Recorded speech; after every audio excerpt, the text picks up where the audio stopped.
ស្ដីប្រិមិត្តអ្នកស្នេហាវិស័យកីឡាបាល់ទាត់បើយុគនេះទៀតហើយជាមួយនឹងការវិភាគបាល់ទាត់3គូនៃក្របខ័ណ្ឌ La Liga របស់អេស្ប៉ាញទំនប់សប្តាហ៍ទី36ការប្រកួតរវាងក្រុម Celta Vigo ត្រូវប៉ះជាមួយនឹងក្រុម Levante Real Betis ស្វាគមន៍ Elche FC ចំណែកឯក្រុម Osasuna ត្រូវបើកទ្វារកីឡាដ្ឋានទទួលក្រុម Atletico Madrid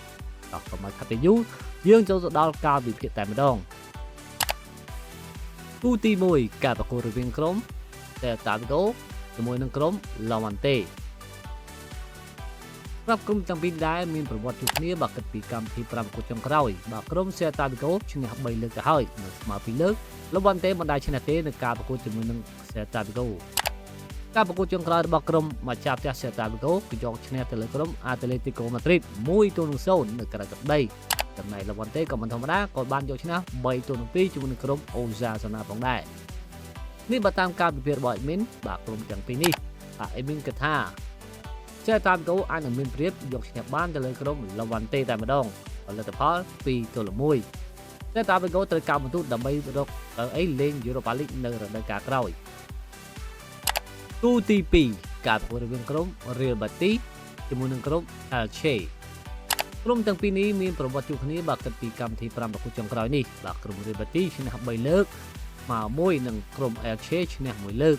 ការប្រកួតចុងក្រោយរបស់ក្រុម Real Betis បានស្មើជាមួយនឹងក្រុម Real Sociedad 2-2ចំណែក Elche ក៏បានស្មើជាមួយនឹងក្រុម Deportivo Alaves 1-1បើតាមការវិភាគរបស់ Admin គូទី2ដែរ Real Betis ពិតជាត្រូវការបន្ទូដើម្បីរក្សាកៅអីលេង Europa League ចំណែក Elche ក៏ត្រូវការបន្ទូដើម្បីបន្តលេងនៅ La Liga រដូវកាលក្រោយសម្រាប់លទ្ធផលទូទី Admin គិតថាក្រុមទាំងពីរនេះនឹងស្មើគ្នា1-1ចូលមកដល់គូទី3ចុងក្រោយវិញរវាងក្រុម Osasuna ជាមួយនឹងក្រុម Atletico Madrid សម្រាប់ Osasuna ជាមួយនឹង Real Betis មានប្រវត្តិជួបគ្នាបើគិតពីកម្មវិធី5ប្រកួតចុងក្រោយ Osasuna ឈ្នះ2 Atletico ឈ្នះ2និងស្មើ1ការប្រកួតចុងក្រោយរបស់ក្រុម Osasuna ម្ចាស់ផ្ទះគឺបានចាញ់ទៅលើ Levante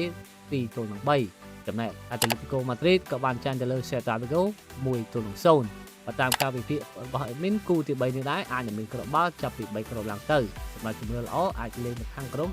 Osasuna បងប្អូនយល់យ៉ាងណាដែរសម្រាប់ការវិភាគរបស់ Admin ទាំង3គូនេះនៅក្របខ័ណ្ឌ La Liga របស់អេស្ប៉ាញអាច comment នៅក្នុងវីដេអូមួយនេះជួយចុច like Subscribe ដើម្បីទទួលបានវីដេអូថ្មីៗជួបគ្នានៅវីដេអូក្រោយ